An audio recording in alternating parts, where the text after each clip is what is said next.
Good morning, my esteemed colleagues, friends, ladies and gentlemen. Welcome to this session, which is on ensuring risk-resilient critical infrastructure. And first, I would like to briefly introduce myself. Thank you actually first for attending this session, which is so critical and important on our agenda and in relation to critical infrastructure, how we can ensure that critical infrastructure, wherever they are built in any countries, any parts of the world, so they are risk resilient. So given the importance of this, we have very distinguished panelists here with a vast range of knowledge and experiences in disaster risk reduction area, and they have done so many great works in their capacities in their own countries or in their own areas of expertise. My name is Wais Ahmad Barmak. I'm Minister for Disaster Management and Humanitarian Affairs of Afghanistan, Islamic Republic of Afghanistan. And I have been requested to chair this morning's session. So what do we want to actually achieve from today's session? In brief, we believe that we have to make a substantial contribution to the summary document from this conference that will be produced by the Global Platform Chair. That summary will be submitted to the President of the Economic and Social Council as a contribution to the High Political Forum for Sustainable Development to be held in New York this coming July. Specifically, the report from this working session will help to ensure that a risk-informed approach is at the center of the follow-up and review of Sustainable Development Goals. So, just a few announcements. After my opening remarks, the format of the working session today is, so I will ask each distinguished panelist to make a very brief introduction of themselves and with some opening remarks. That will then follow by the next part of the session, which will be that I will ask or put a number of questions that are related to this morning's session. And each panelist will have almost 5 minutes to respond to the question. And after that, I will have two discussants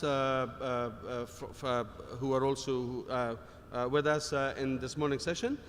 Then they will make comments. I will invite them to make their comments.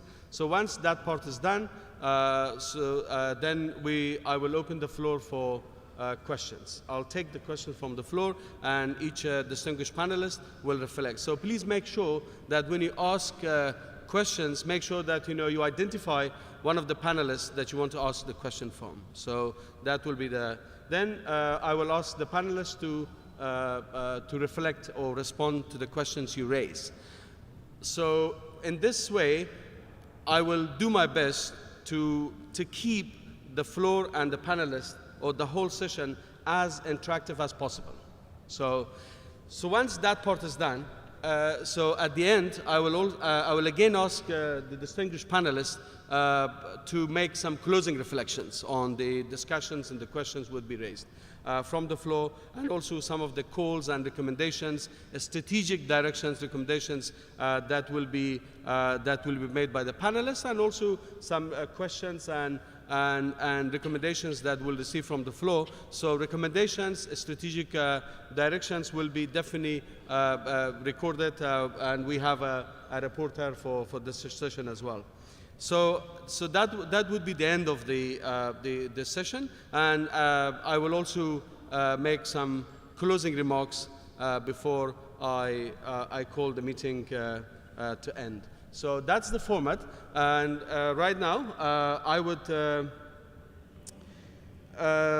will make some introductory remarks as the chair or moderator of this session, and then I'll move on the distinguished panelists.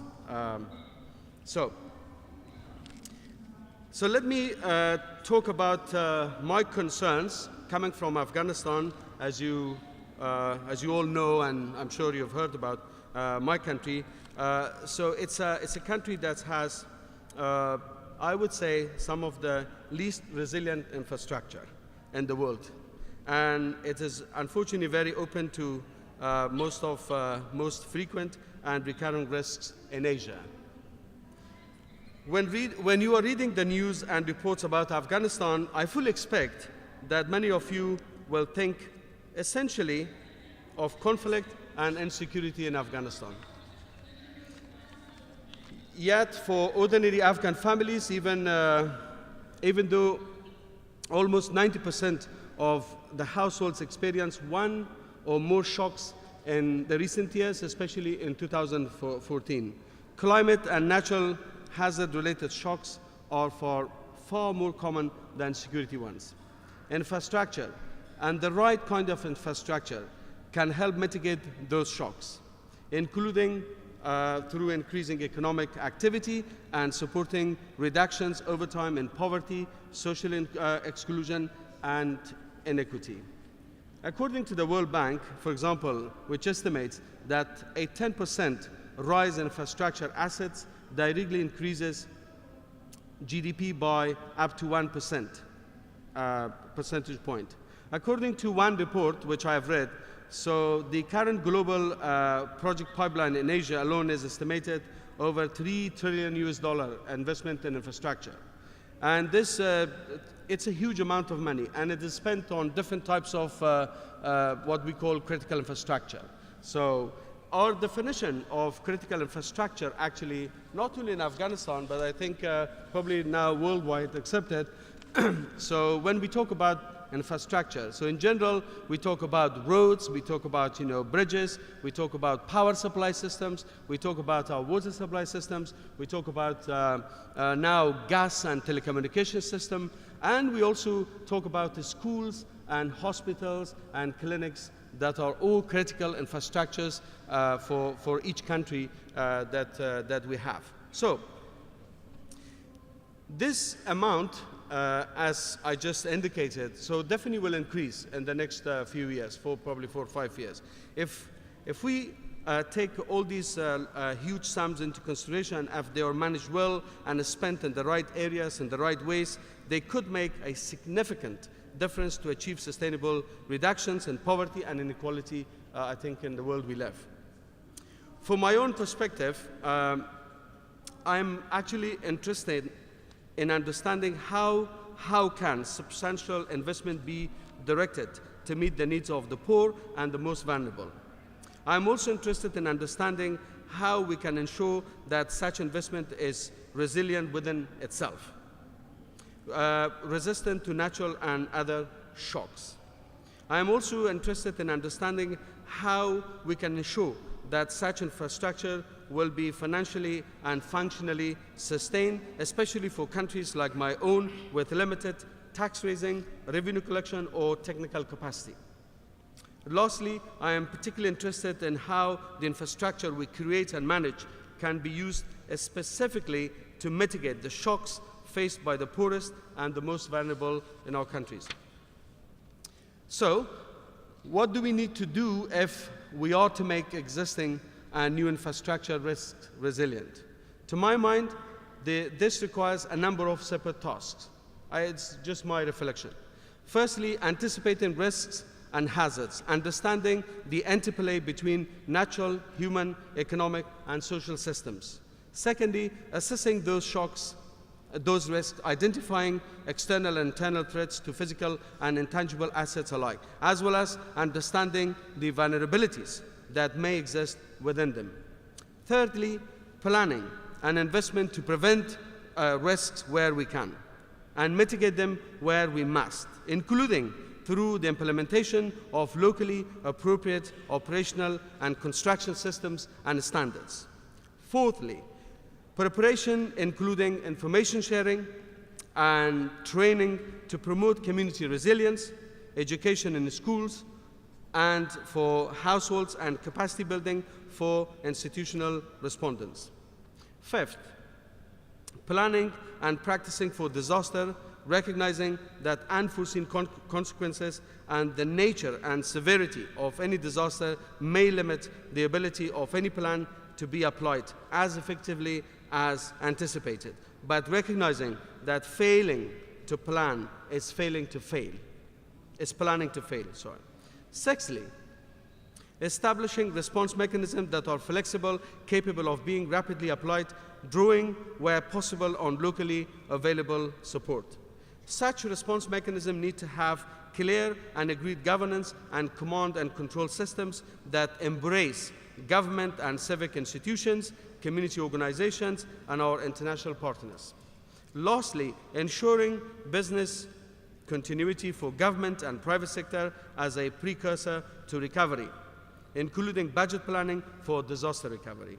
Throughout these processes, open communication and information sharing, especially between government and people, will be a key. So these were like some of my reflections, so thank you so much. Now I would like to move to our panelists, distinguished panelists. Here on the panel I have with me Mr. Hans, Chairman of the Executive Committee of SM Prime Holdings, here. And we also, then second I have Mr. Hirudata Matsuki, here, Director, Water and Disaster Management Bureau, Government of Japan. Third, I have Mr. Ruben Hoflinger from Swiss, and then I have Mr. P.K. Mishra, Additional Secretary to Prime Minister, Executive Prime Minister of India and Prime Minister's Office of the Government of India. Mishra, you're welcome. And fifth, I have Ms. Michelle Yang, Michelle on my right side. Michelle Yang, Asia Regional Shelter and Construction Advisor, Save the Children. And then sixth, I have Ms. Ines Gutierrez, Chief of National Defense and Disaster Risk Management Bureau, Ministry of Education of Peru. So distinguished panelists, you're all welcome, and thank you for being with me on this panel. So now, I would like to give the floor to the distinguished panelists. So each panelist will have 3 minutes to briefly introduce themselves, and then have your opening remarks or reflections. So probably I would start from Misha, from your side, and then I will go move to the left and then to the right. So we'll then do it that way. Thank you. Thank you.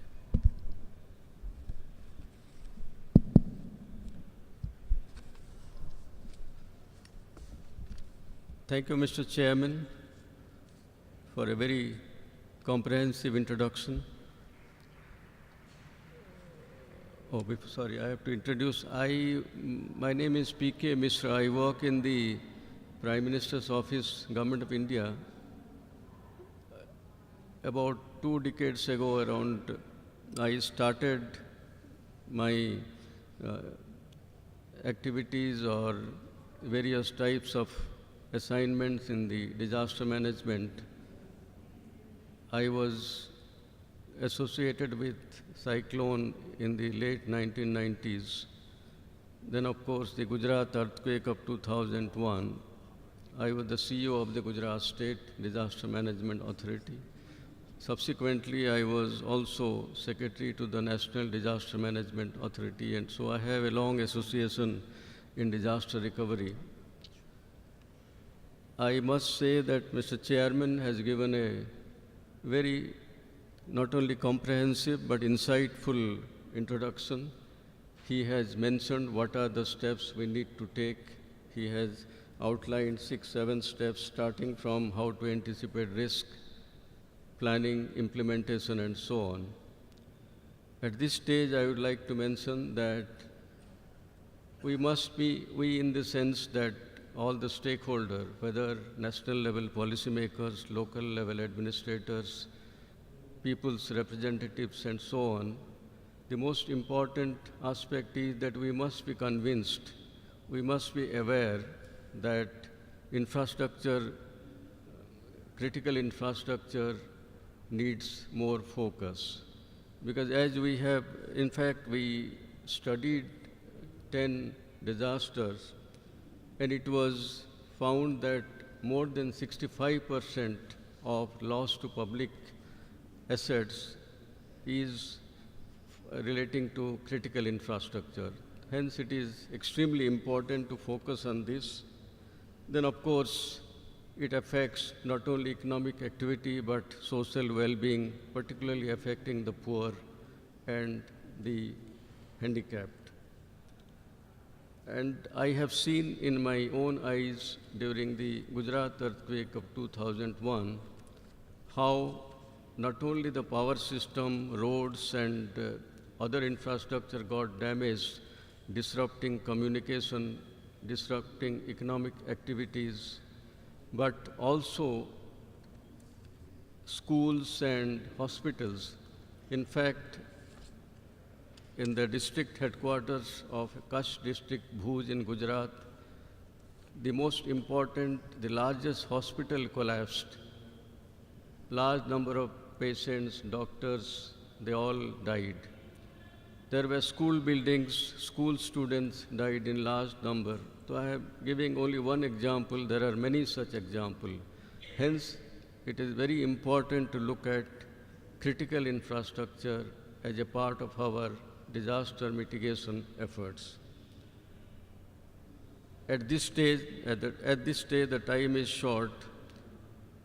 I will not go into other details. What are the constraints? What are the challenges? And sorry. You've got 3 seconds. Okay. I would only flag 2 important issues, or which will help us in identifying what we do, how we go forward.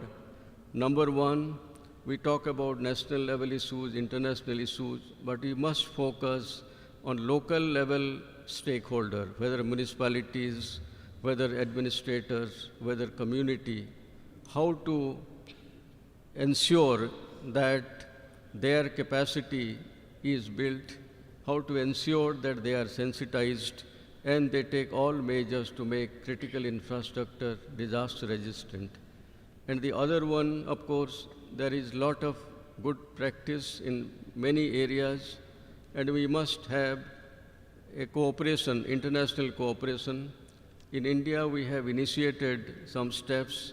In the Asian Ministerial Conference held last November, our Prime Minister announced that we should work on a coalition of different countries to analyze the hazards, to analyze best practices, and how to focus on critical infrastructure for disaster mitigation. So I would like to highlight these 2 aspects, and we can discuss it further today, subsequently. Thank you. Thank you, Mr. Now, I would like to give the floor to Mr. Misaki. Yeah, Misaki, please. Yep. The floor is yours. Thank you, Mr. Okay. Thank you, Chair. This is Matsuki from Japanese Ministry of Land and Infrastructure Tourism. Today, using this opportunity, I want to express the background of Build Back Better policy of Japan. Yes, as you know, Japan has a variety of disasters: flood, drought, volcano eruption, tsunami, earthquakes, so many. Every year, we have to welcome some of them. I can call it chain disaster. Then, a good deal of Japanese lived in flood-prone area with rice cultivation or commercial activities for a long time. The place is not safe, but we have no place to relocate. So we have to reuse the same land damaged. We have to live on the vulnerable hometown. One more thing, Japanese love their children and look for the better future beyond their own lifetime. The parents try to make their lives better, and the parents request to the public sector to make the society and economy better than now for the children.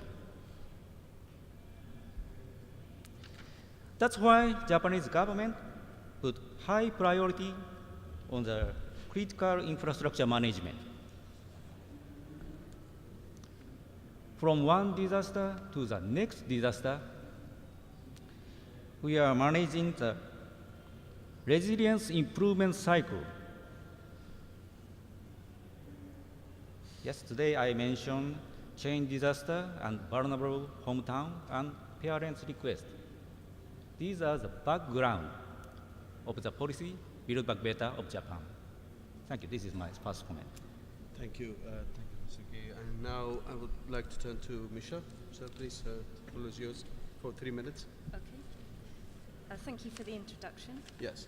I'm an architect by background. I work for Save the Children as the Asia Regional Shelter and Construction Advisor, and I work across both humanitarian and development backgrounds in helping deliver construction support for our key programs in education, health and child protection.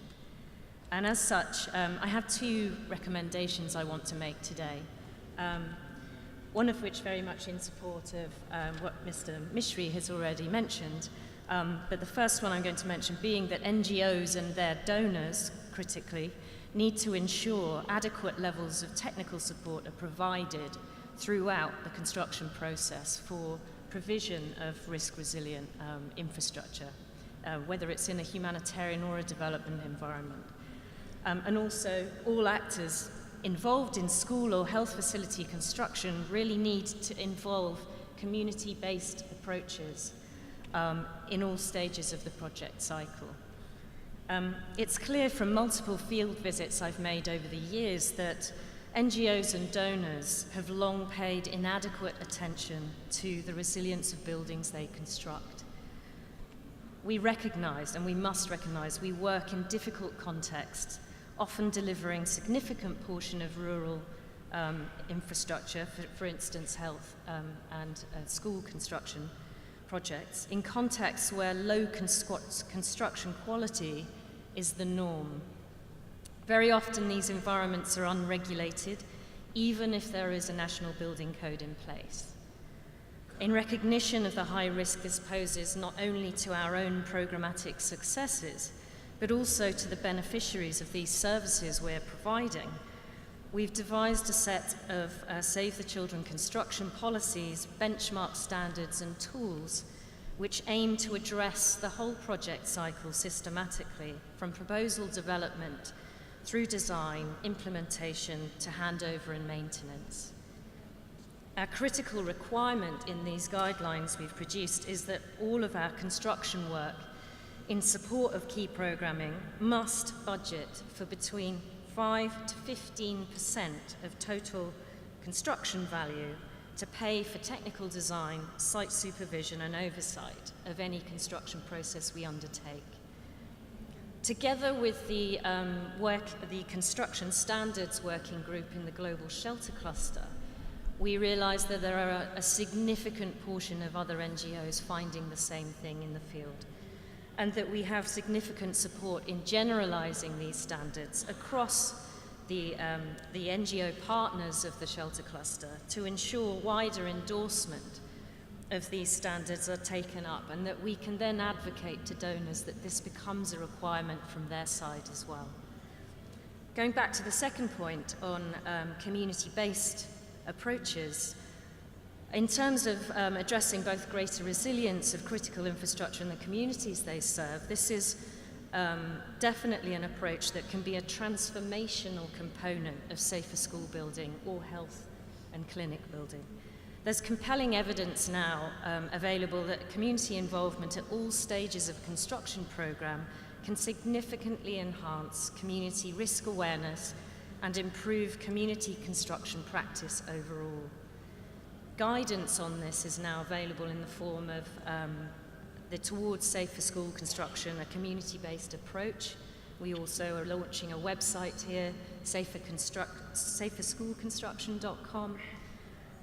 And this is all in support of the GADRES and Global Alliance for Disaster Risk Resilience in the Education Sector, and the WIS initiative, the Worldwide Initiative for Safe School Safety.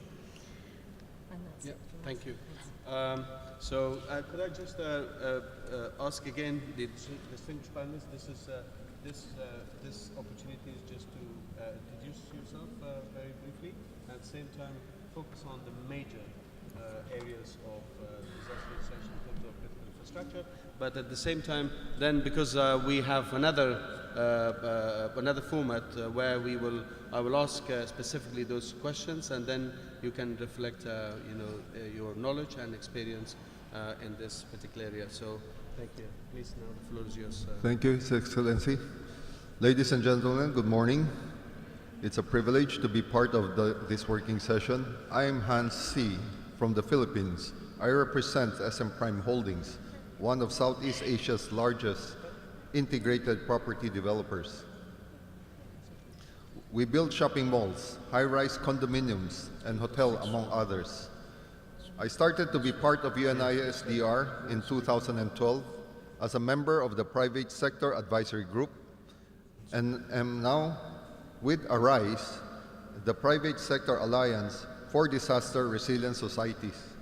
My country, the Philippines, has a population of about 104 million, of which 24 million, or roughly 1/4 of the population, is in Greater Manila, the center of the business activities, but which in size or area comprises of only 0.2% of the whole country's area.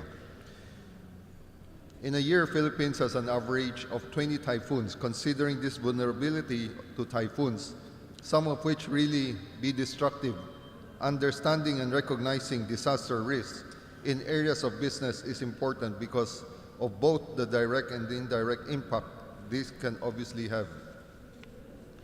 We have 70 to 80% capital investments contributed by the private sector. The country's critical infrastructure is of most vital importance.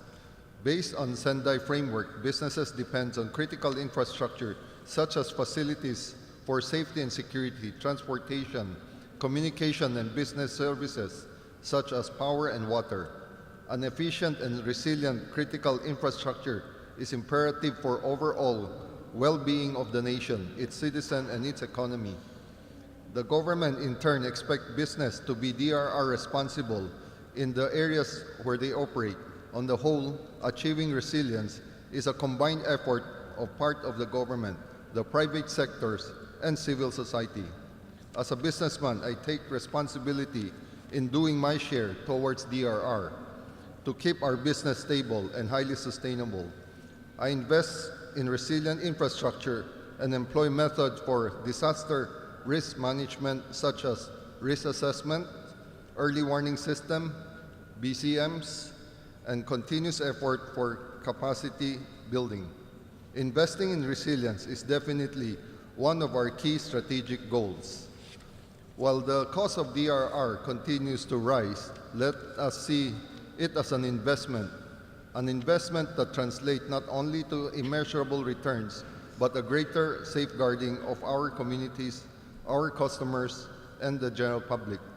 SM Prime allocates 10% of capital expenditures for DRR in construction of buildings. By investing in resilience, we minimize vulnerability, better safeguard physical assets, reduce recovery expenses, and contribute to local government efforts. Ultimately, we are able to better protect lives and have safer, healthier, and happier communities. But how do we encourage business to further DRR? I believe the first obvious step is to make available incentives for the private sector's risk sensitivity investment to cope with increasing expenses in addressing disaster risks. Also, definitely helpful would be having a strong and solid involvement and collaboration among sectors, sharing the best practices, capacity building, and knowledge management. Through ARISE, Private Sector Alliance, and all the DRR platform, there is no better group than that can effectively promote the benefits of DRR than the private sector itself. we are and we want to be part of the solution. Thank you. Thank you. And so now, Ruben, it's floor is yours to make your introductory remarks. Thank you, Mr. Chair. Good morning, everyone. I'm Ruben Hofliger from Swiss Re, a global reinsurance company. Our mission is make the world more resilient. So I would like to start my opening remarks with a few words on the protection gap and how both public and private sector should have an active role to close it. For those of you who are not familiarized with the term protection gap, this means the difference between the total economic losses after a natural disaster occurs versus the insured losses. So this protection gap is increasing significantly over the years. Only last decade, the total economic losses were around $163 billion, with 72% of those being uninsured. So this is a heavy burden that is falling back on the government balance sheet and also in the civil society, basically the people in poor or the people more vulnerable. So as an example of what happened back in Nepal in 2015 with the major earthquake that hit that country, the losses were around 25% of the total GDP of Nepal, but only 2% of those losses were insured. There are many other examples of things or many catastrophes around the world. The tsunami that hit Indonesia and Thailand back in 2004, the earthquake in Myanmar, the Hurricane Mitch in Central America, and so others, where we see, unfortunately, that very few of the economic losses are insured, and the rest is the heavy burden that governments and civil society have to carry on, and then the government needs to raise the debt, increase taxes, and rely heavily on donors and other issues. The main driver for this protection gap to keep increasing has been the economic development, leading to a higher concentration of population in exposed risky areas. If this protection gap will not be mitigated, it would cost the world economy around 20% of the global GDP by the end of the century. If growth targets and proper disaster risk management strategies are not addressed together, these economic losses can have lasting impacts on a country's ability to grow and thrive, and risks will grow until they become unmanageable. Governments need to implement innovative ways to finance these losses in conjunction with their risk reduction and mitigation efforts. Countries, sub-sovereigns, and consortiums of countries should engage the private market to transfer their disaster risk away from their government balance sheets into the global markets. Finally, I just want to mention that risk transfer is a very efficient way to cap losses on low frequency but high severity events, which are the ones that can severely affect the economy of a country. Well-targeted early investments to improve climate resilience are likely to be cheaper and more effective for the world community than complex ex-post disaster relief efforts. Thank you. Thank you. Thank you, Ruben. Now, Ines, the floor is yours. Buenos días con todos. Soy Inés Gutiérrez, vengo del Ministerio de Educación. En realidad, la estrategia del Ministerio de Educación en cuanto a la gestión de riesgo de desastres viene a ser transversal e integral. Tenemos como país una brecha grande en infraestructura educativa y las inversiones correspondientes a ellas son elevadas, de acuerdo al Plan Nacional de Infraestructura Educativa, tenemos una brecha de alrededor de 70.000 millones de soles para la sustitución de locales escolares. Sin embargo, la intervención que creemos que tiene incluso el mismo impacto es la estrategia dirigida hacia las aulas. Tenemos el pilar de tener centros educativos seguros, lo que también involucre tener docentes capacitados en gestión de riesgo de desastres, estudiantes que conozcan sobre la importancia de la gestión de riesgo de desastres en el país. Tenemos protocolos de prevención que venimos desarrollando para poder llevar la conciencia al aula y que sea el estudiante, el docente y el padre de familia a través de campañas comunicacionales quienes estén preocupados sobre la intervención y sobre la importancia que se debe tener en el país en cuanto a las afectaciones que podemos tener. El Perú acaba de vivir desde el mes de febrero hasta abril la llegada del fenómeno del niño costero, creo que es ya de conocimiento mundial.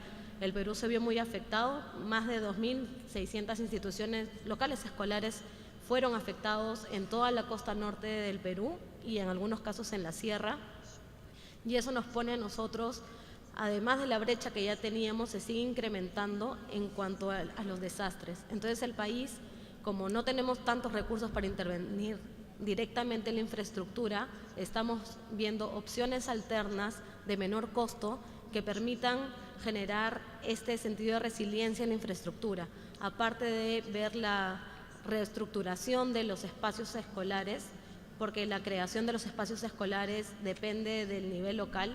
No hay un orden, todavía una política a nivel nacional para la creación de las instituciones.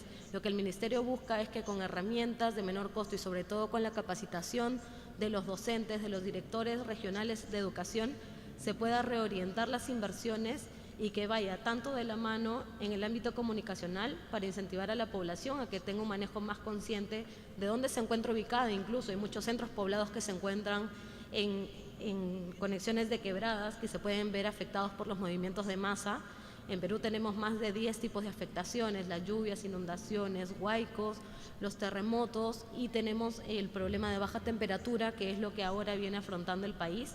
Se inicia el proceso de baja temperatura y estamos viendo estrategias mucho más económicas que permitan que con los recursos locales se pueda generar una intervención en infraestructura y sobre todo en la conciencia de la comunidad educativa. Thank you, Ines. Gracias. Thank you. Thank you, Ines. Now we move into the more interactive part of our session today. As I indicated in my opening remarks when I talked about the format, so I would like to ask now put the questions in front of each panelist, as we have already thought of. Here, I would like to start with Mr. Hans C. Hans, as the chairman of the executive committee of SM Prime Holdings, and as a very successful businessman who understands the role of DRR in protecting investment in infrastructure, so what is your advice for mainstreaming the resilience of infrastructure? So I'm sure you covered some parts of some aspects, but I think at this point I would like to make this discussion more interactive. So if you just speak from your heart. Okay, mainstreaming, Yes, thank you. mainstreaming infrastructure resilience is a process. First, you have to really understand the vulnerability of the business to natural disasters. Most of the business, they would only look into the profitabilities and also the opportunities.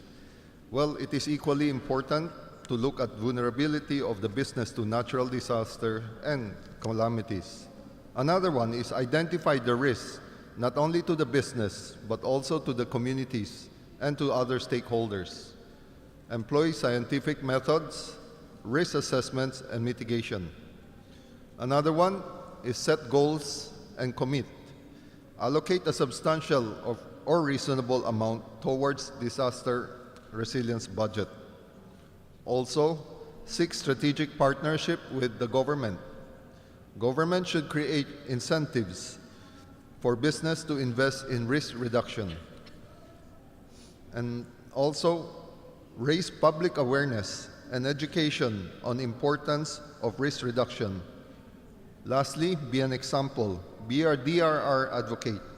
Share best practices and actively promote the benefits of resilience to consumers. DRR takes commitment, technology, science intervention, and so much more. But the benefit of being resilient and being able to reduce and manage risks so greatly outweigh the costs and the efforts, the means. Thank you.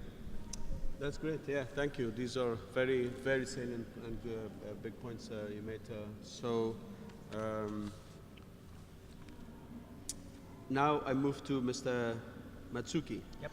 Matsuki, as Director for Water and Disaster Management Bureau in the government of Japan, so you have a vast amount of experience in this particular area. So the question I'm going to put in front of you, do you see the SDGs, the Sustainable Development Goals and Sendai Framework as an opportunity to basically ensure resilience of critical infrastructure? We talked about those types of critical infrastructure, so how do you see that linkage? All right. Yeah. Okay, so as for the SDGs and Sendai framework, as a Japanese government, last May, the Japanese cabinet established the SDGs promotion headquarters led by the Prime Minister. The essential point of Prime Minister were coordinate and align to SDGs for every policy. National policy and international goals were properly linked in Japan. Under this policy, we are promoting the Build Back Better. Then, Build Back Better is a way to make the next disaster damage smaller. Yeah. We should take all possible disaster prevention measures to increase the resilience of society. So please consider it. We can reduce the vulnerability by education or preparedness. However, we cannot reduce the exposure without good, resilient infrastructure. So, So what kind of institutional, I would say institutional and policy initiatives do you suggest to So- basically integrate resilience of infrastructure in the mainstream development planning? So every infrastructure has a management authority. Then I want to recommend to tackle anti-disaster measures after all disaster. After normal disaster, we can put some small-scale countermeasures, and after heavy disaster, we have to bring much budget and institutional power to tackle against a big damage. Anyway, one by one disaster, one response. This is one part of Build Back Better policy. Okay. Thank you. Okay.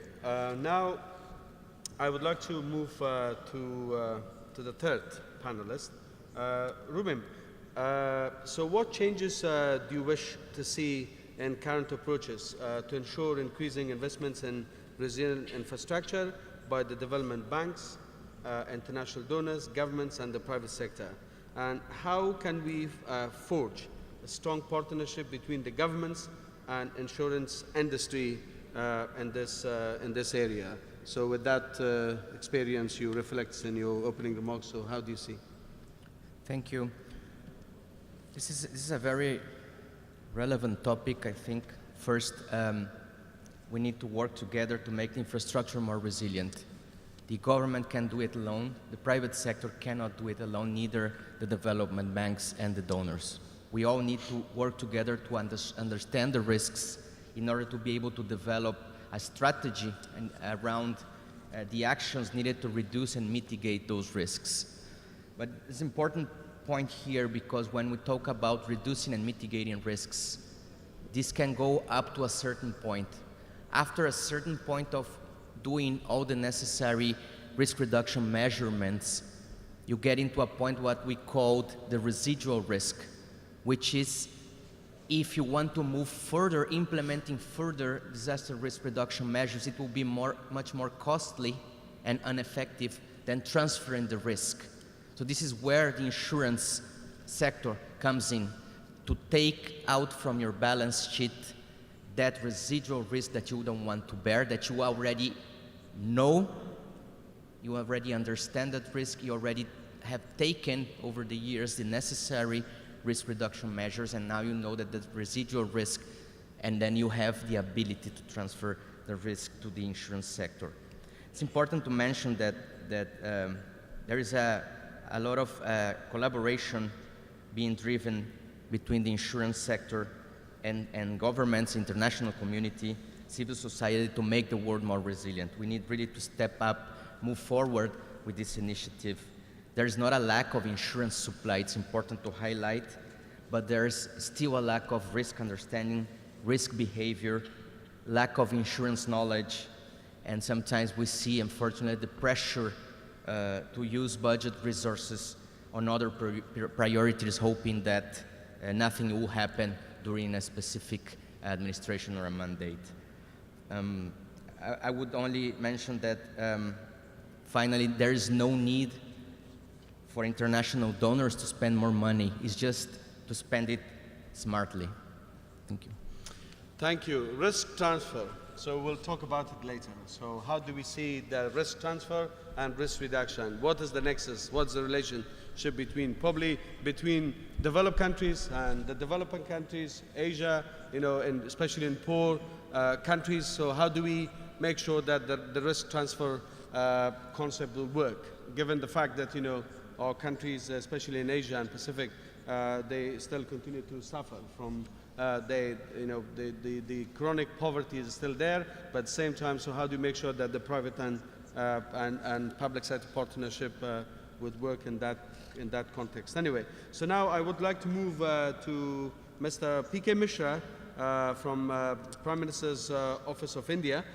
Mishra, you reflected in your opening remarks on a number of initiatives and things you've done in India. So based on your experience with the reconstruction, especially reconstruction of Gujarat after the earthquake happened, and knowing that significant knowledge is available for ensuring resilient infrastructure, what would you suggest as the way forward for global cooperation and collaboration for resilient critical infrastructure?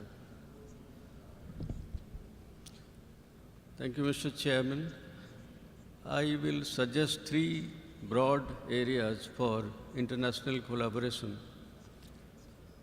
First, we need to have some collaboration relating to some of the best practices, and this will include 3 or 4 things: that understanding of risk in the infrastructure sector. For example, risk matrices, how to understand risk. And in the Gujarat earthquake, we found that people understand existing risk to some extent, but do not know the emerging risk.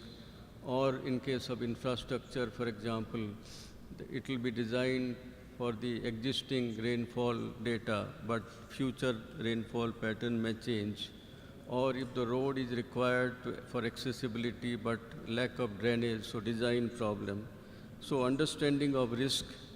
Second one is better standards and design, how to design in a way to take care of emerging risk. And the risk, many of the infrastructure not only reduce risk but increase also. I gave the example of road. Third thing, of course, the enforcement of standard. Very often we found that standards are there, good standards, but they were not enforced.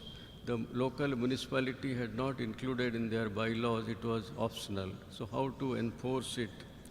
Then of course, most important, capacity building.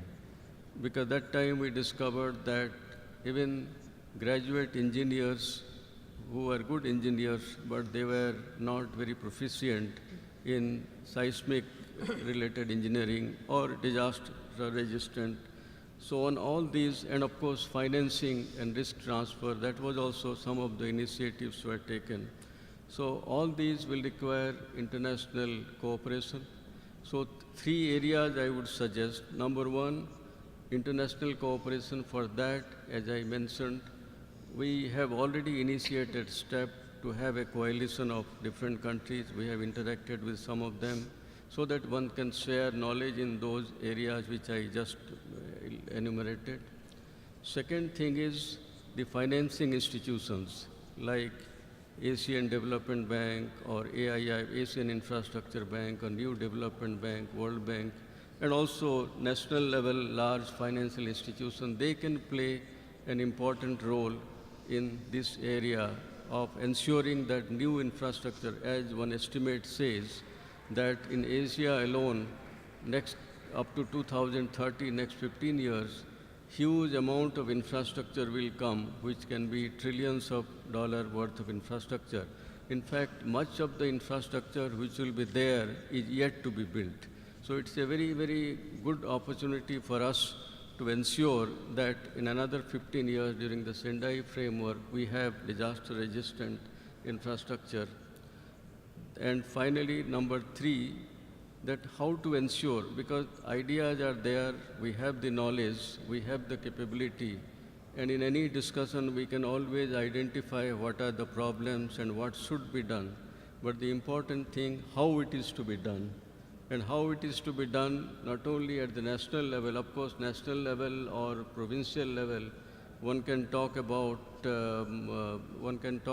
policy, legislation and regulatory framework, but how that will be translated into practice at the district level, sub-district level, that is a very big challenge. And how to motivate other stakeholders at the field level, because having seen how things are implemented in the field, I should say that is the biggest challenge.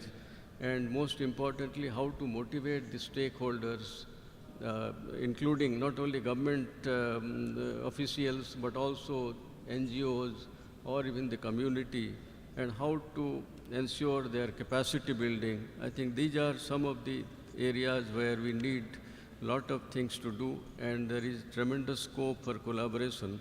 So at the cost of repetition, I would like to say that we must have local level initiative, local level best practices, and share among ourselves either through a website or a portal. And second, we must associate, or we must have interactions with all the financial institutions, national level and international level.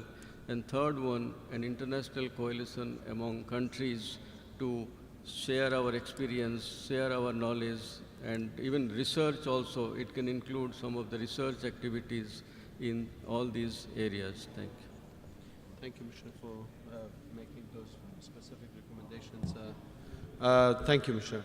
Now I move to Michelle. Michelle, so based on your experience and knowledge in this area, so what would you say that there are, if you say 3 very specific or most important elements for ensuring critical infrastructure? How would you manage the vast knowledge that is available so that should be easy to access by the users? So if you reflect on this question, thank you. Sure. In terms of three critical elements ensuring critical infrastructure, I think that we can start with focusing on a multi-stakeholder approach alongside involving communities effectively in decision-making at each stage of the process. Site selection being a very important one, and one that I see too often not happening correctly, and not getting the right technical level of input at the right time. So making sure that everybody understands the hazards prevalent in the locality and what the options are in terms of mitigating those, and how that is likely to impact on the design for, say, if it's a school, for instance. So not only national building code compliance, but making sure that residual risks are managed out through disaster risk management processes, and that resilience education is an opportunity that we have here in terms of building capacity of local communities to effectively manage and help with the build-back process, if we're talking in post-disaster context. Relative to the second question, how would you manage vast knowledge available so that it's easy to access for end users?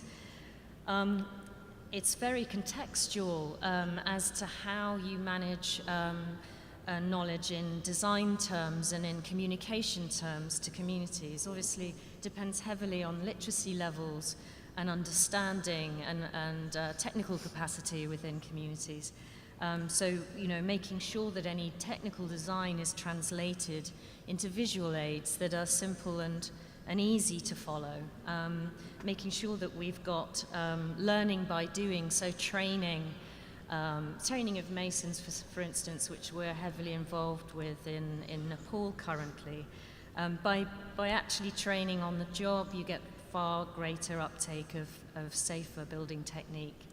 And also by creating access to information, guidance, links to other best practice platforms.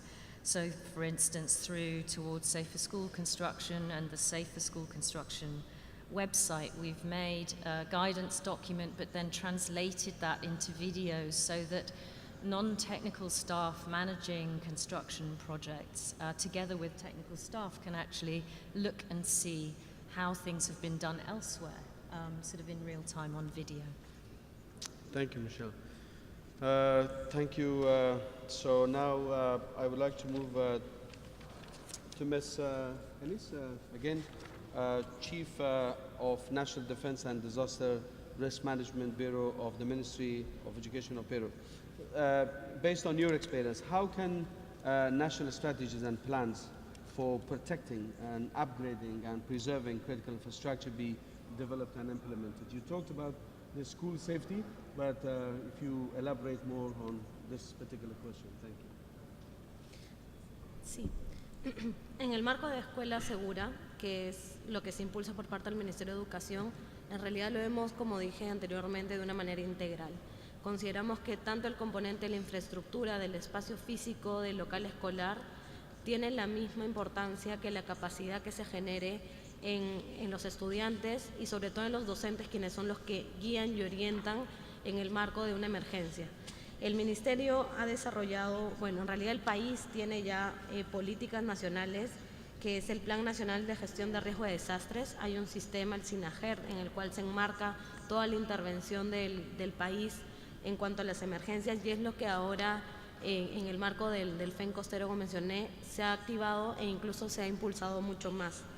Como parte de la intervención del Ministerio de Educación, se tiene la política, marca la capacitación, todo esto antes de la emergencia, ¿no? La idea es generar habilidades en los docentes, en los directivos, para llevar capacitaciones y que se elaboren los planes de contingencia ante diversos fenómenos. En este caso, ante las lluvias e inundaciones ha sido lo que se ha estado impulsando para atender el fenómeno del niño costero, y ahora en el marco de la friaje, cómo intervenir ante las caídas de la temperatura. Nosotros estamos viendo antes las capacidades soft, como mencioné, y las acciones de acondicionamiento previo del espacio ya de la infraestructura del local escolar. En el marco de la emergencia de la caída de temperaturas, que es ahora el Ministerio está enfocado en eso, porque es el gran reto que se nos viene en estos meses, es tratar de buscar, y de hecho aliándonos a universidades, a entidades de cooperación internacional también, como UNESCO y UNICEF, que nos ayuden a ver con los recursos que se tienen en la localidad cuáles son las estrategias de acondicionamiento térmico en este sentido que permitan disminuir la caída de la temperatura, y sobre todo con la finalidad del Ministerio es que no se pierdan las horas lectivas para que el chico o niño o niña no se vea afectado por la emergencia.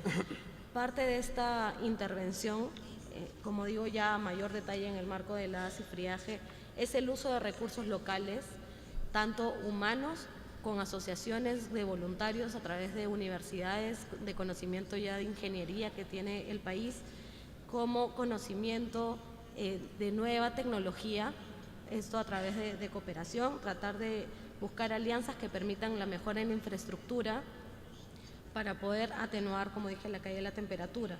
Y por otra parte, el fortalecimiento de las capacidades, como dije, no solamente generando los planes de contingencia ante los diferentes fenómenos que afronta el país, sino también ya acciones directas como la modificación de horarios escolares, como la suspensión de clases, que se generen alertas y sobre todo conciencia en la población, porque el Ministerio trabaja al final también lo que es educación comunitaria, ¿no? Que va más allá de solamente la escuela, sino también educar a la comunidad para saber qué hacer ante una emergencia, cómo responder. En el Perú existen alrededor del 60%, 70% de escuelas unidocentes, que el director es el docente y es la única persona responsable de, en realidad, el manejo educativo y también comunitario. Entonces, la relación con la comunidad es una de las piezas importantes para poder tener una educación que sea continua, que sea resiliente y que pueda atender en el marco de una emergencia. Thank you.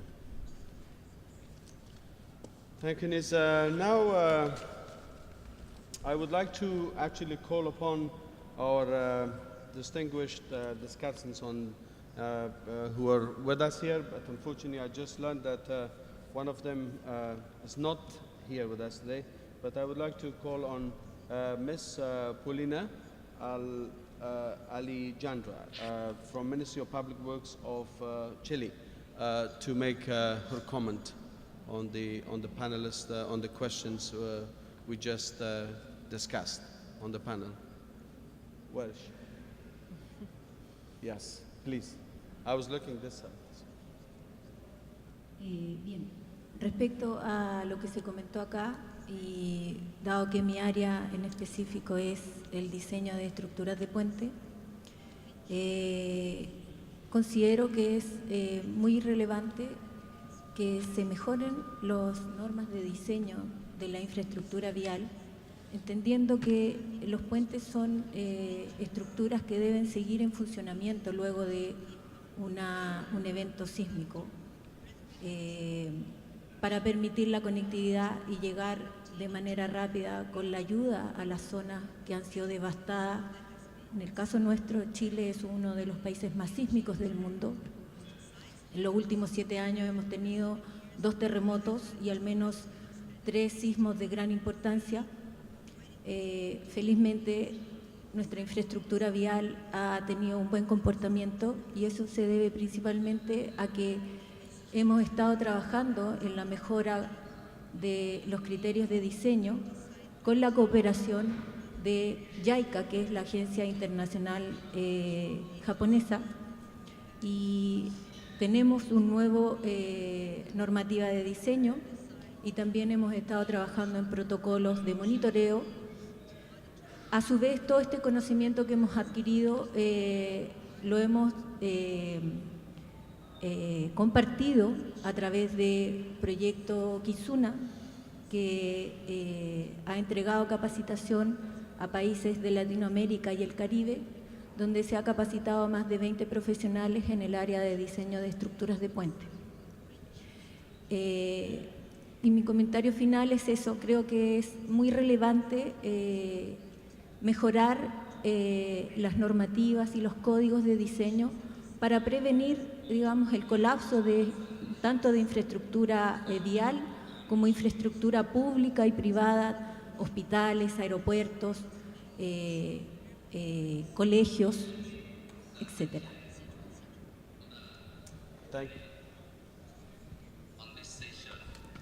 Thank you so much for making the comment.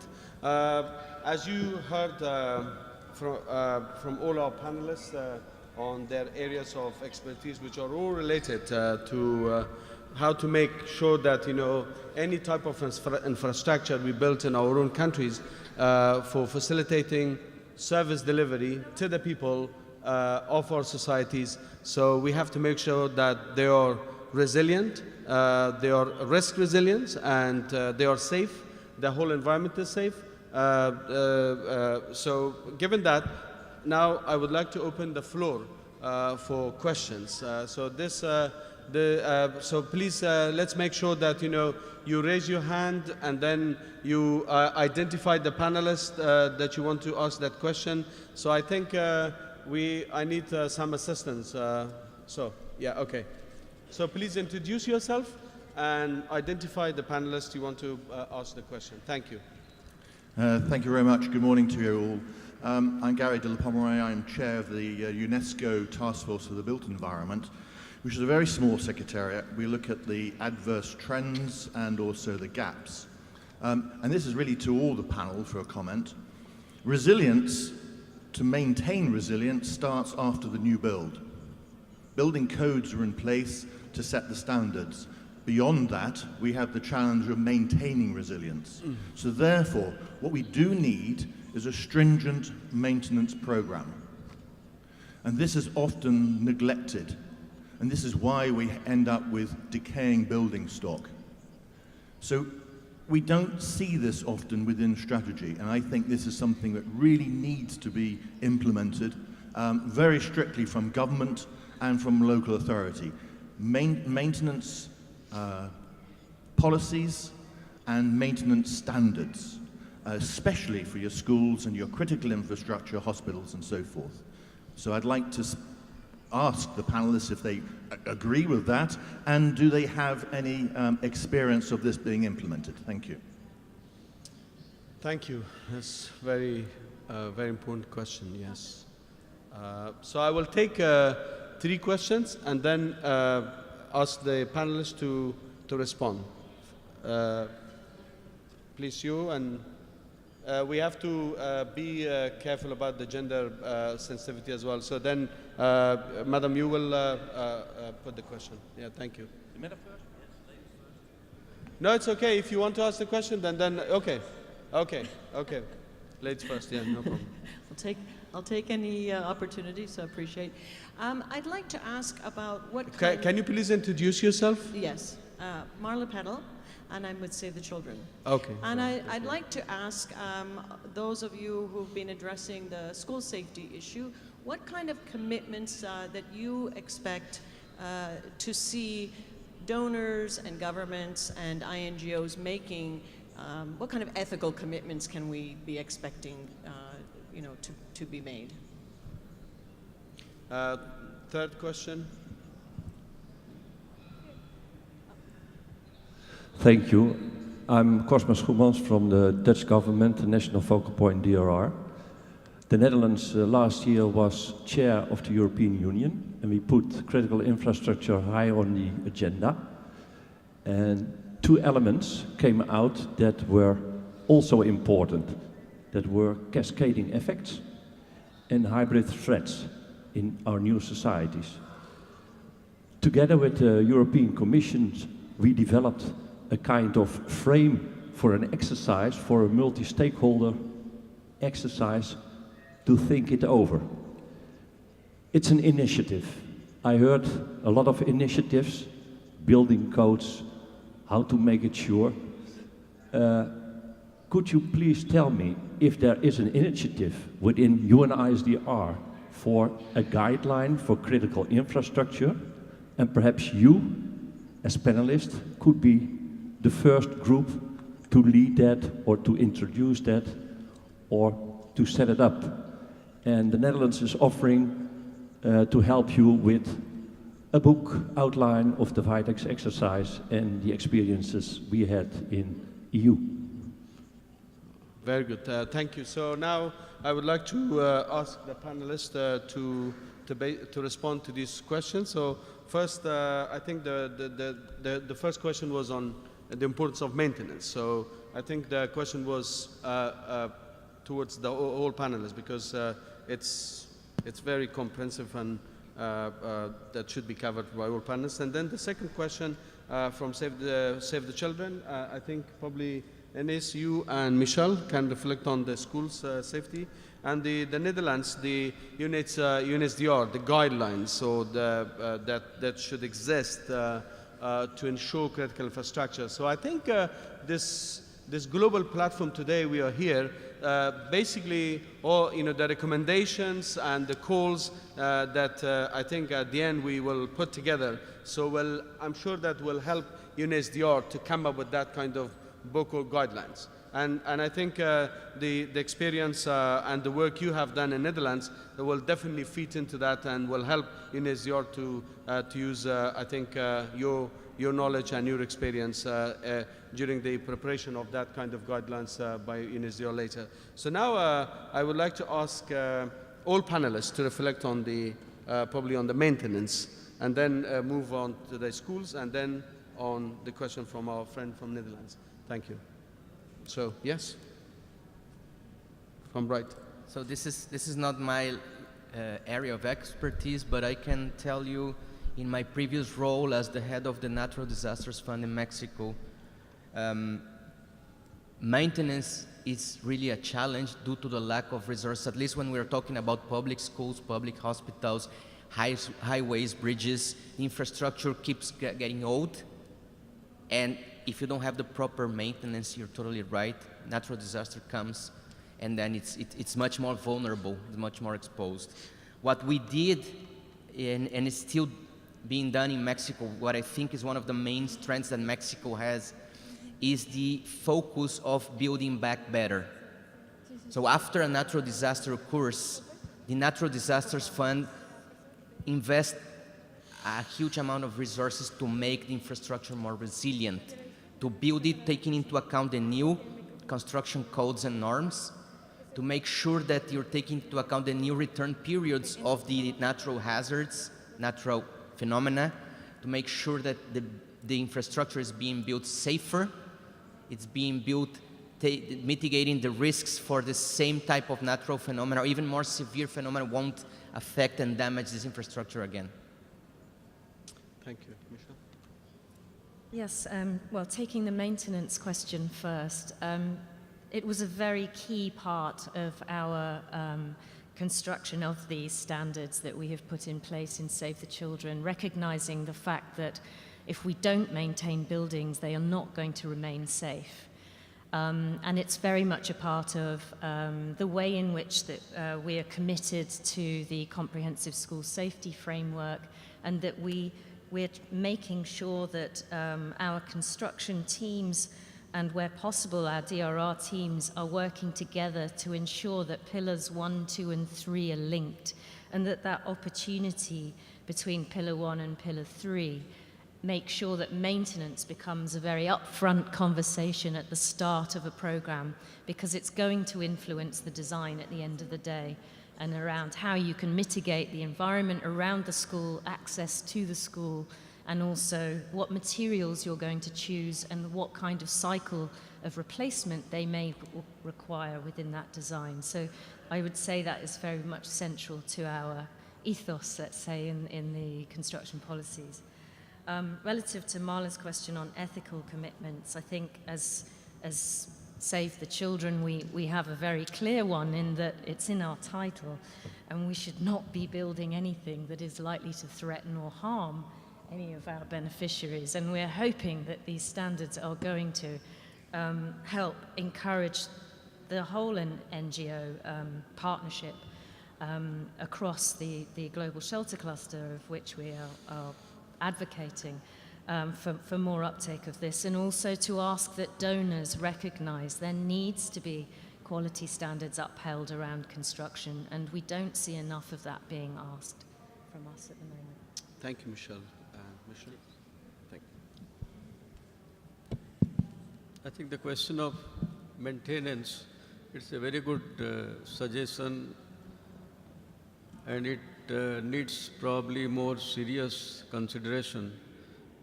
Giving the example of India, any structure, of course there is some provision in different public departments and so on for maintenance. They have always earmarked a small part of the expenditure, but that is not adequate. So maintenance need more focus. But I would like to go a step further. Maintenance normally is understood that if something is damaged or becomes less functional, then we repair it. It is called repair and maintenance in that sense. But in the context of today's discussion, what we should see probably that risk assessment, a particular infrastructure, after a particular number of years, I think we should try to assess the risk and hazard. Then only we can ensure that it doesn't get destroyed during a disaster, because that is not there. And I would like to say that just as we are talking about mainstreaming DRR, and when we talk about mainstreaming, we talk about in our new construction and all that we built into it the risk profile and risk assessment. I should say that we must try to mainstream maintenance. I think maintenance keeping in view the likely scenario of hazards and risk. I think that is one recommendation we can make, that mainstreaming of maintenance keeping in view mitigating the effect of future disaster. About the other point about guidelines for critical infrastructure, that also is a good idea, but I would say that a lot of guidelines we do have.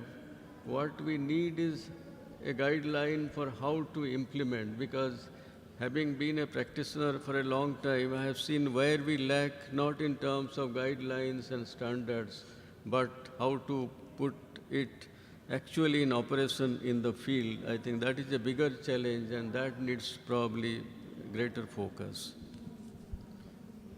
Thank you, Mishra. So we need to do a lot of promotional work within our own countries to make sure that all players and partners that work within the public sector and the private sector, so they should have that partnership to make sure that every document, the standards, technical codes, everything we produce, so they must be implemented by all parties and players involved in building or investing in critical infrastructure in our countries. Thank you for that, and now on you. Okay. For the questions, firstly, I expect the continuous effort of the central government of each country. For the building code, it's better to upgrade or modify the existing code after some disaster. Not only the building code, legal framework or institutional structure. After every disaster, the central government takes some action. That is one point. And as for the maintenance, the infrastructure needs maintenance. Then the central government have to share some budget for maintenance within the income, national income. Although the income is limited, the government have to share some part of budget to maintenance. That is the task of an independent country. That's my comment. Thank you. Next, please. Okay, my experience has always been in terms of maintenance. I do really see government exercising their responsibility in the maintenance of all the infrastructures, but I still would encourage private sector to take initiative to really check your surroundings and also the infrastructures around you. You know, you can never tell about these are all, maintenance are done by humans, and these are subject also to sometimes human mistakes. So it would be always good to be able to be aware of all your surroundings, take the initiative, make sure that you yourself would be protected in any eventuality. In terms of the building codes, yes, our government has continuously been upgrading our building codes. It also needs the initiative of the private sector to continuously also upgrading. I know most of the time, every private sectors are given certain timeline. Some of them would take it till the last. I would really encourage that people take it as a priority these days to ensure that all of your buildings are upgraded. That's all.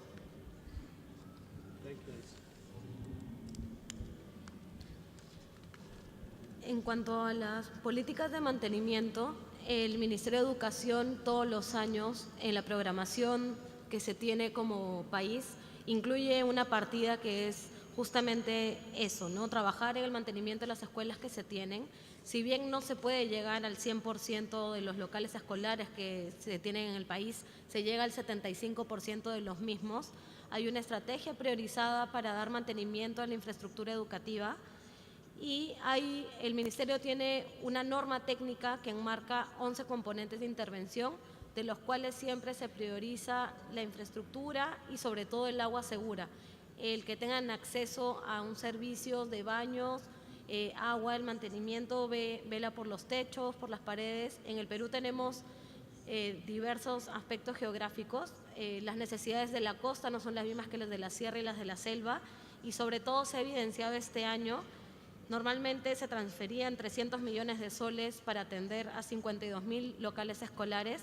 Este año, a causa del fenómeno del niño costero, se hizo una transferencia extraordinaria gracias a un decreto de urgencia que dio el el Ministerio de Economía, con 200 millones adicionales para poder atender la reconstrucción y la sustitución de algunas escuelas en algunos aspectos y sobre todo trabajar en estrategias porque antes solamente se veía el aspecto de sismoresistencia y el fenómeno del Niño nos ha demostrado que en el Perú tenemos grandes amenazas que no estábamos viendo y que tenemos que reorientar y que con intervenciones más simples como viendo canaletas, el drenaje de agua, vamos a poder combatir también uno de los grandes problemas con los que nos hemos visto enfrentados, como dije anteriormente.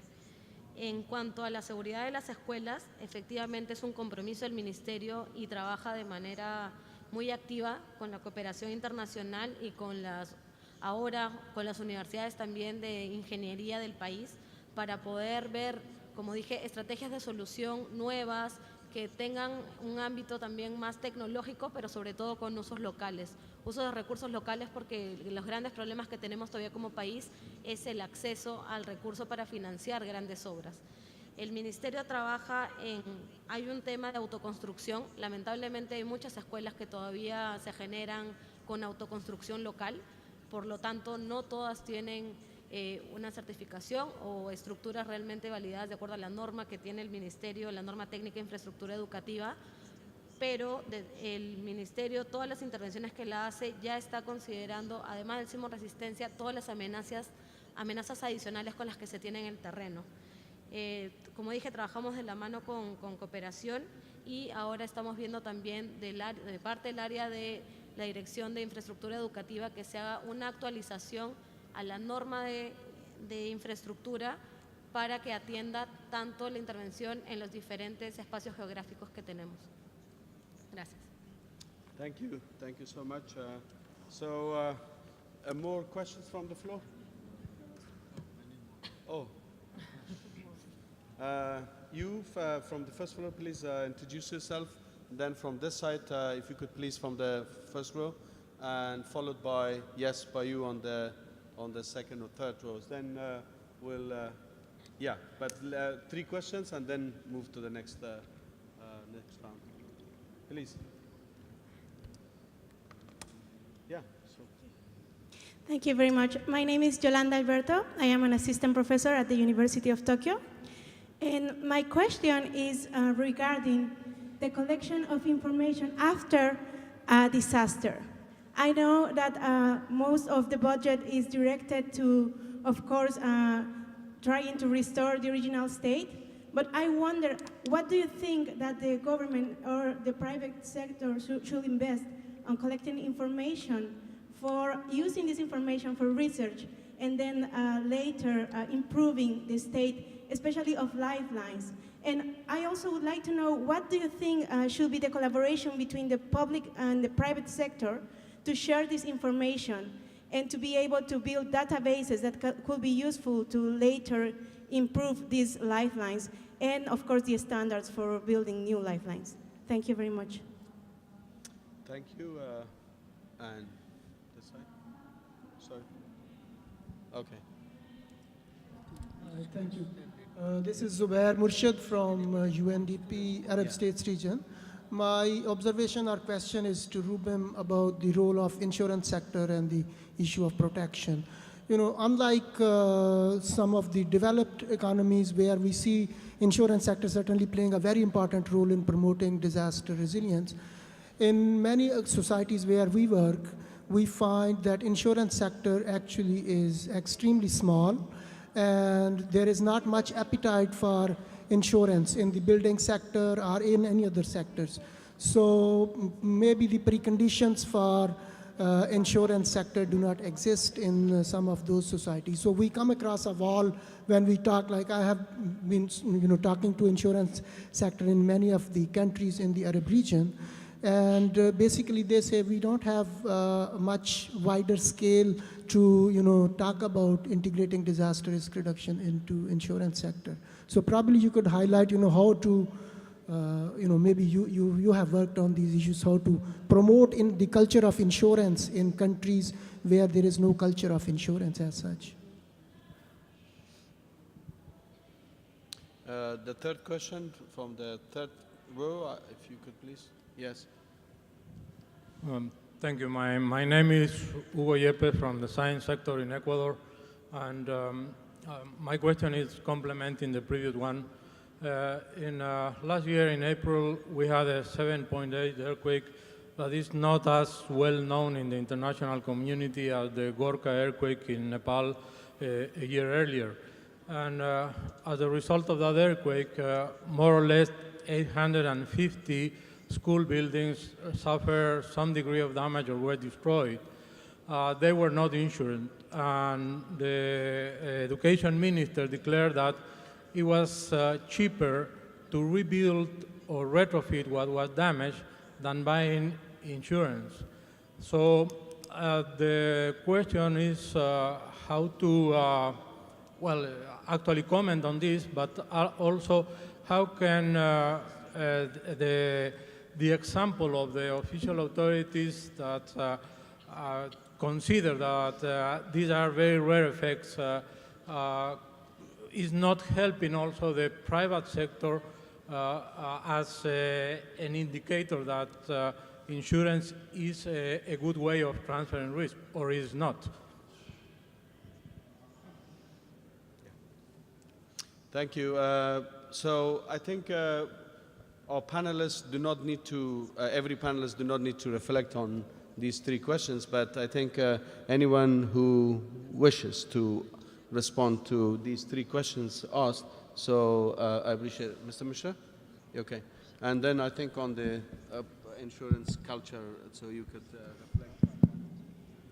Okay, that's fine. The question regarding collection of information, actually it is extremely important how to collect information after a disaster, and that is a very major challenge, and we need information at in fact various stages. For example, most critical stage, immediately after a disaster has taken place, an earthquake or cyclone, how to get information of the areas affected. That sometimes takes many, not only hours, but days together, particularly if it has happened, people are in remote areas, or the area is very widely spread out. So that is a very major challenge, and nowadays, of course, with technology, with satellite data, it is easier than what used to be 15, 20 years ago. But here I would make a suggestion that when we prepare a disaster management plan, actually we should be prepared how to collect information well in advance, so that we get it on a real-time basis and respond. And then, of course, for recovery, for rebuilding, we need a lot of data. For that, of course, we have some time, but all these issues about PDNA and all that, there are certain methodology. But most important is at the response stage, how to get quick information that we must, it is important. And about insurance, of course, we have from Sri, but I would like to make only one quick comment that insurance, we have been talking about it, but by its very, I would like to make a very provocative statement that on many occasions, insurance in the context of a disaster is much more difficult because it is simply not insurable in many contexts, because insurance is viable and feasible if the random events are independent, whereas in case of a disaster, large number of people, large number of areas, large number of assets are affected at the same time, and that makes insurance very difficult. And to have an insurance product is a much more difficult task, unless it is, of course, the risk is spread out over a large number of countries and globally.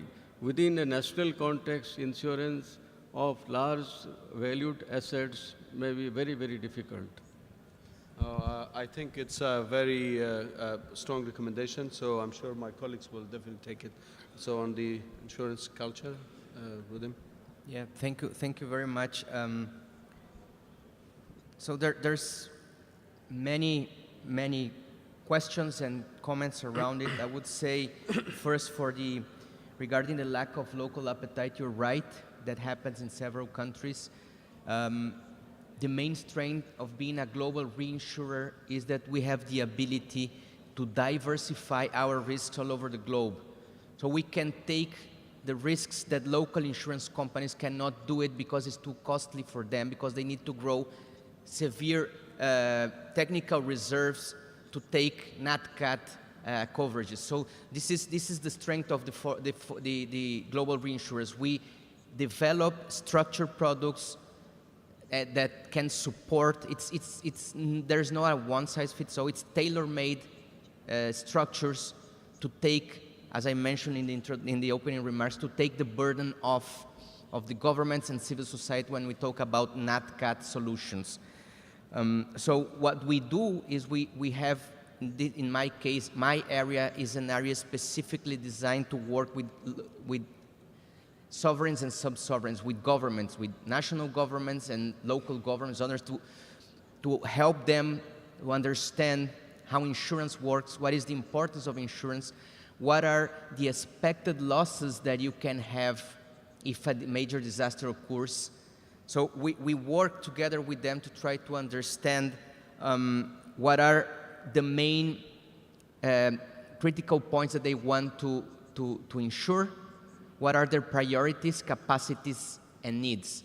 And once we have that information, we help them to understand the risks, to work on the economic expected loss in order to be able to put a price on the risk. And go into the... Thank you, Ruben, because our time is up, so we have to be a bit quick and fast on... Sure. Yeah. Just if I just mention one more thing about the comment from the colleague from Ecuador. When we talk about analyzing the risk, we have risk engineers that can analyze the vulnerability of the infrastructure. And one important thing is that once you know the vulnerability, you can start doing things like maintenance and decreasing the vulnerability and exposure to the infrastructure, and you can get a much better premium price when the infrastructure is not as vulnerable as it could be before a disaster. Thank you, Ruben. So you want to have a quick reflection?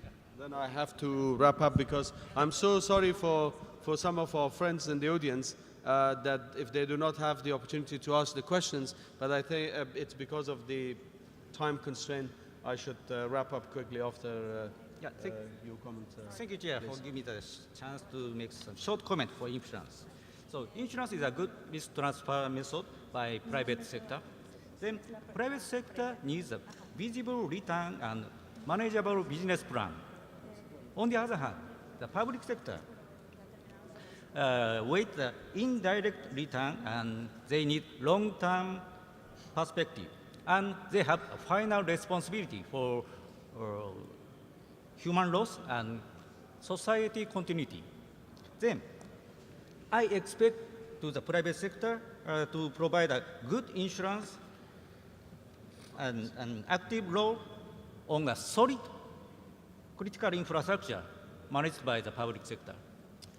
Thank you so much. So I'm afraid that I cannot take questions from the floor more than this, and I need to wrap up. I hope I will do my best to bring the perspectives that were shared by the panelists into those some major areas as recommendations that should go to the chair. But if some of the points I have missed, I'm sure that the reporter has already taken note of those recommendations. The first is risks, understanding the risks and identifying the risks, and then assessing the risks that exist in our societies, in our countries, that would really threaten the critical infrastructures we are talking about. So we are dealing with two types of critical infrastructure, the old one and the new one. So we have to make sure that the existing or the old ones we have built, so they are comprehensively assessed, and then for upgrading purposes, so then countries can come up with their own strategies, with their own ways, technical standards and guidelines to upgrade those infrastructure, and to make sure that the new ones we built, so they are environmentally friendly and they are resilient enough to be used for the generations in the future to come. And then we also we emphasized on the role of maintenance and the importance of maintenance to be mainstreamed in our national and local strategies, to have a resilient critical infrastructure. So my colleague from the Netherlands, he also made the recommendation, I think strongly to UNSDR to come up with guidelines that would be used by all countries that are at risk and they are threatened by different types of risks. So that's a recommendation to be taken by UNSDR specifically. And then our panelists, they emphasized very much the importance of partnership between all different stakeholders, governments, private sector, the academia, the science institutions and centers, and the civil society organizations, the local communities, using the local knowledge. So these are like different stakeholders, that how we make sure we build partnership between all these layers and groups, that to make sure that, you know, when we have policies and regulatory frameworks, they are risk-informed, I think, policies and strategies to be used by both the government and the private sector, or even civil society organizations like the schools construction Michel talked about. Risk identification, I think I talked about that one as a conclusion. And then, of course, probably the last but before the least, knowledge and sharing the knowledge, the best practices, the technology to build I would say, as Michel mentioned, to build an international coalition, an international platform that should be used by different countries for their own purposes. So I think this is also a call, not only from this session, but I'm sure that, you know, there are other sessions and other groups that would make the same call to establish that global platform or global partnership for disaster risk reduction.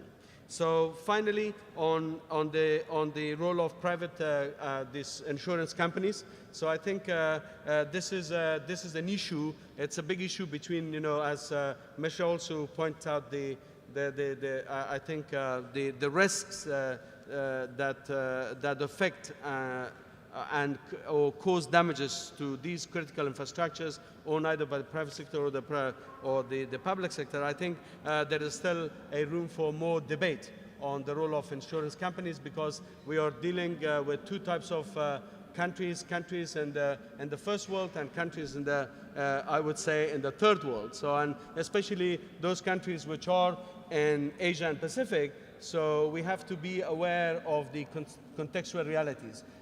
Countries in Asia, most of the countries are poor, and they're still people are living in poverty. So how do you make sure that, you know, we promote the culture of insurance in those countries where they are suffering from many other aspects of lifestyle and living conditions, and then, you know, the rich countries that have already, I would say, established the culture of insuring, but that's still a question. So I think we leave it here to those experts to explore more those connections and linkages between private sector and the public sector, and ensuring those critical, I would say, components of the critical infrastructure that we have built or we're going to build in the future. So I would like to wrap up just in this way, and I would like to draw or call the session to closure here. So thank you so much for very active participation, for the interest, and thank you panelists for your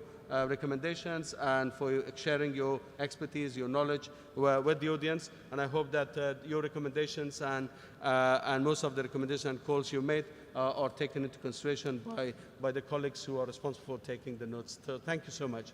Thank you.